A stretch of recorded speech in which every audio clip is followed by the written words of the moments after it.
Well, hello ladies and gentlemen, and how are you this interesting morning? It's the first time I've been on the bike for 2 weeks. Because of the operation, I've still got a bandage on my snout, so on that, but I need to tell you all about the operation and what happened and so on. So it was just over 2 weeks ago. I arrived at the hospital. The administration this time was actually fairly painless. We only had to wait about 15 minutes for admission. And because I'd done everything online, it was just a case of handing over my bank card so that it could take some money off it. And then wait a few minutes, about 5 or so, while they found me a room and put me in there. It was it was a comfortable room. I hadn't paid for the telly or the other bits and pieces. Didn't think it was necessary to have such things for such a short period of time. And they gave me for want of a better word, an operating gown to wear. It was a hairnet which took a PhD to work out how to open it up. It really did. It was this sort of, I can't really explain what it was, but it was basically a piece of material and no sort of idea of how you actually open it. So it took us some time. Some things for your feet and a smock operating gown or whatever, surgical gown as they say. To put on all in, as I say, the things for your feet, the things for your, were all in black for some reason. I'm sure when I went in the UK they were a different colour, but never mind. They were all in black, and I've put a picture right at the very end after the ending credits. In fact, there are a number of pictures right at the very end after the ending credits. Which you'll see, as I say, if you are not squeamish, and I do mean that, if you are squeamish, do not look at these pictures. That is serious. Right, so anyhow, waited about half an hour on the bed, and the brancardier, as they're called in French, you can't really call him a porter, but you know, he came and took me down to the operating theatre. Well, actually, the waiting room outside the operating theatre, where they stuck a catheter in my arm, and I was introduced to the theatre nurse, who's Portuguese, and as I'm learning Portuguese, yes, I know I'm a bit strange. We had a little bit of a chat. Her English was excellent. I mean, we were speaking French most of the time, but her English was excellent, and I was able to practice a little bit my Portuguese. And then we went into the operating theatre, where they connected up the drugs or whatever, and put me to sleep. Now, how long I was asleep for, I've got no idea, absolutely no idea. I'm told about half an hour, but, you know, I woke up actually in the operating theatre. This is intentional, and I was transferred off the operating table onto the onto the trolley to take me back to, as they say, the salle de réveil in French, the recovery room, and I was there for about, I would say, about half an hour, 40 minutes. They had me sort of connected up to various monitors, and they seemed to be quite happy with me after about half an hour or so. So they said, "All right, we'll take you back to the room," but it took a few minutes to get the hospital porter. Went back to the room and got transferred onto the bed, and was there for about an hour, just sort of dozing, getting over the anaesthetic. No pain at this time, and probably still full of anaesthetic. And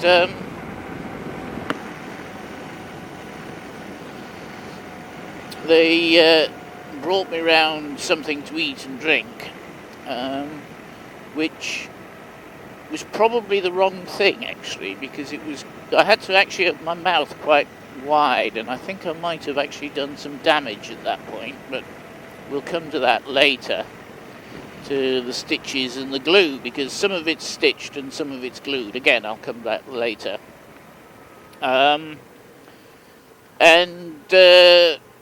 About half an hour after that, the surgeon came along and told me, what's what, where's where, and gave me lots of bits of paper and this type of thing. It was all very good. I mean, I was well informed about everything at every stage. So I was very happy, lots of information. The surgeon also gave me a piece of paper which had the care instructions for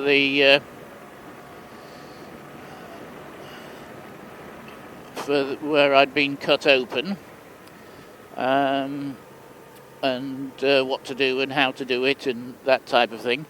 Interestingly, they didn't require, yes, that's well done, madam, they didn't require, I'm coming this way to have a look at the price of the petrol. Now that is actually quite cheap. Alright. Sorry. Yes. I was there to look at the price of the petrol, so I might actually fill up there. We'll see next time. We'll talk about petrol at another time. So yes, I didn't need a nurse or anything like that to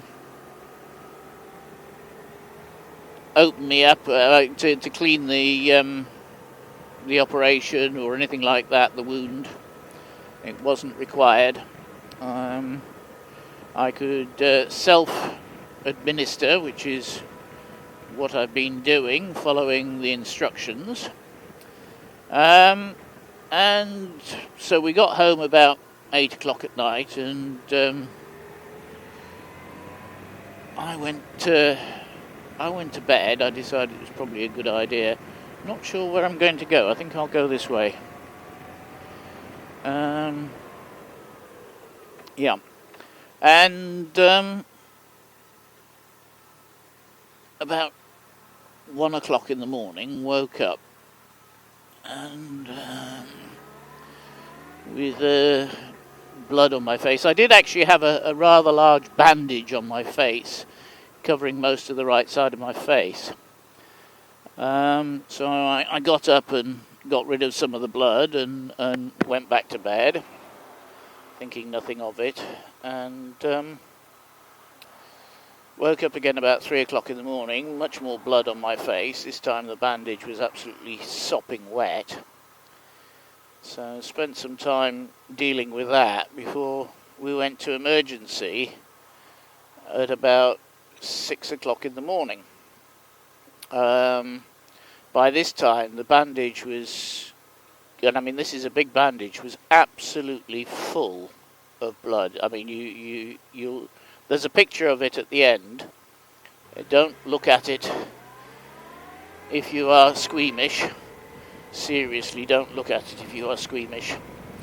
And I was seen by the... it was actually quite good, because I think I had to wait about 10 minutes while they woke the doctor up, because there was nobody there at the time, just the receptionist. And so I think they had to wake people up, get them out of their reverie or whatever. And he came, removed the bandage, did various things to try and stop the bleeding, which didn't really work. And by 8 o'clock, the surgeon had arrived, and he put a compression bandage on it, and which hurt quite a lot actually, and it seemed to have stopped bleeding. So about 9 o'clock we went home, and then I had a coughing fit at about 10:30. This is due to the fact that I'd had this tube down my throat for the anaesthetic. They stick tubes down your throat, and I actually ended up with a throat infection after it. But more about that probably at another time. I had a coughing fit which burst the stitches on my face. This was actually fairly serious. So I went back to the hospital, into the emergency room, and the surgeon was called because the emergency room doctor, A&E doctor, decided that it needed the surgeon to look at it. So he arrived about half an hour, 40 minutes later, which is pretty good actually. I don't know where he was, but he was certainly not in the hospital. So he was probably in one of his offices or something like that. I was put into a room, and then they started working on my face.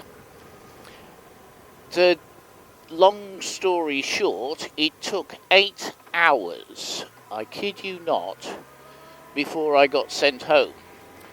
The first 2 or 3 attempts to stop the bleeding were only partially successful. And so the 4th attempt, the surgeon brought some, I think it's glue of some sort, down with him, and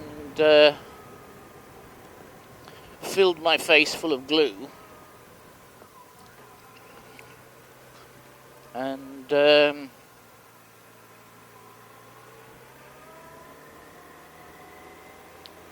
sorry, there's a BMW who I think wants to marry me.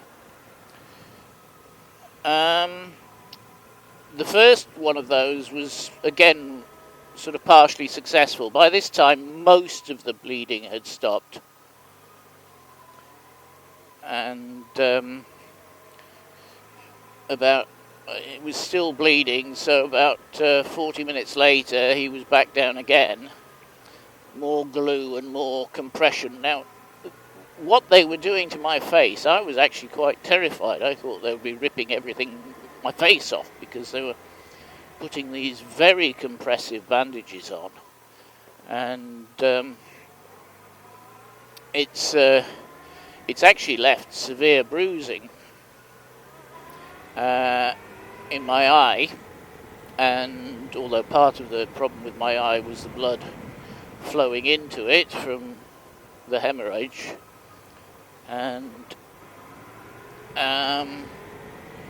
also on my chin I've got where this is where the tape was. I mean, this stuff was unbelievably sticky. Once you sort of stuck it on, I mean, you weren't getting it off, not in a hurry. And as I say, it was designed for compression bandages. So anyhow, about 8 o'clock on the following night, I went home. This time with different set of instructions about my face and they'd also decided, because I'd lost actually quite a large amount of blood. I love this road. Unfortunately, there's a speed bump just round this corner.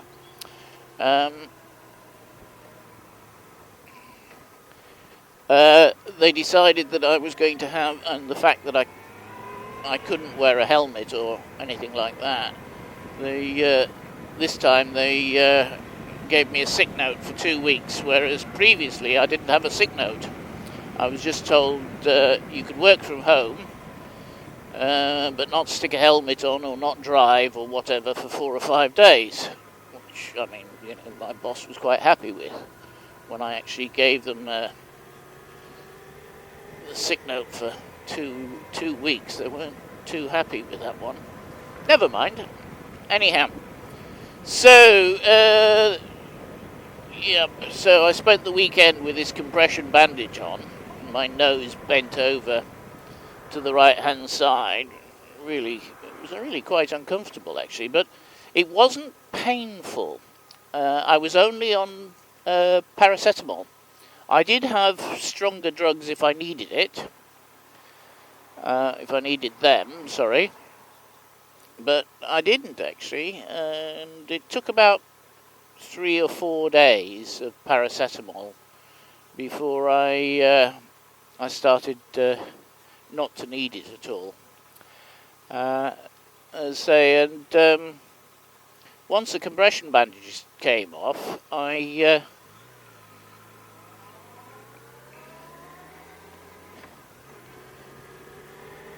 I was able to look after the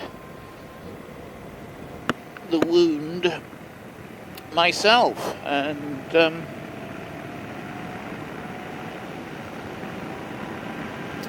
it's looks a bit gruesome,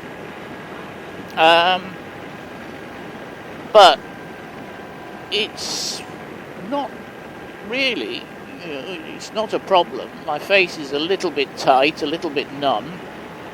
I'm going to say, I would say within 2 months, you probably wouldn't know I'd had an operation on my face unless you were looking closely. The incisions were made sort of in the creases in my face, so they're going to be hidden mostly. There is one, a large one on my nose, but I don't think that's going to be too visible.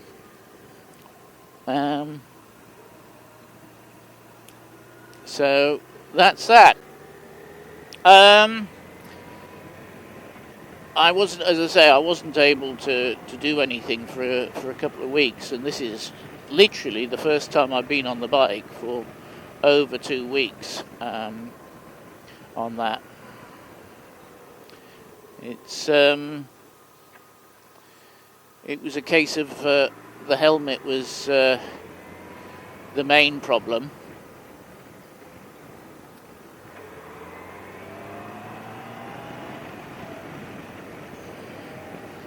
The helmet was the main problem, putting it on. And say it's now had over 2 weeks of time to heal, and it seems all right actually. It does. It seems all right.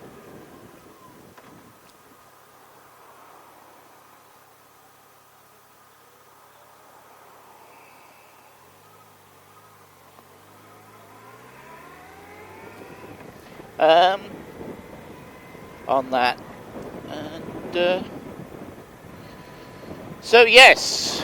So I'd put it down as an operation as a success. I've had 2 other surgeons actually look at it. I know this sounds crazy, but I'm actually being looked after by 3 different surgeons, and two of the surgeons who've looked at it are actually cosmetic surgeons, and they were quite impressed actually with the work. They said, "Ooh, yes, that's very good." Ooh. They were quite impressed with it. So anyhow, that's that. But I got all of the money for the operation back, which was nice. But for some reason I didn't get the money for the biopsy back. I only got a very small percentage of it, which I find very strange. That I only got a very small amount, so we need to find out what's happening on that. I'm going twice a week for therapy on the scar to deal with the scar tissue, and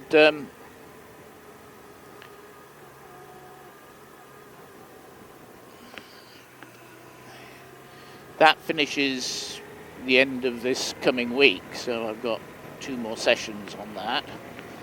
And that's that. But in the meantime, I thought, well, I'll have a chat with my rheumatologist, and she decided to stick this ruddy great big needle in my knee and fill it full of gunge as well, which meant that for about 3 days I couldn't walk properly. And as I say, when you've got a 300 or nearly 300 kilo motorcycle, I'm not going to go and move that about when I've got a dodgy knee. So yes, anyhow, so she stuck this needle in my knee and filled it full of gunge. I must admit, actually, this is about 4 or 5 days ago, I'm feeling a lot better. But to come back to the final thing, I did say that, you know, I had this coughing fit which burst the stitches open and all of that. It seems I got a throat infection somehow. No idea how, but I did get a throat infection. So I've been on antibiotics as well to deal with the throat infection. So all in all, it's been an interesting time. A bit like these Chinese proverb or insult. It's, oh yes, Chinese insult, isn't it? Yes, may you live in interesting times. So anyhow, I'm on the mend. I'm back at work tomorrow. Bleh. I've got used to not going to work. So I'm back at work tomorrow. And that's that. So anyhow, I'll say thank you very much. I'll leave the camera running in case there's any idiots. After the ending credits, I will put the pictures up of my face. Warning, if you are squeamish, do not look at these pictures.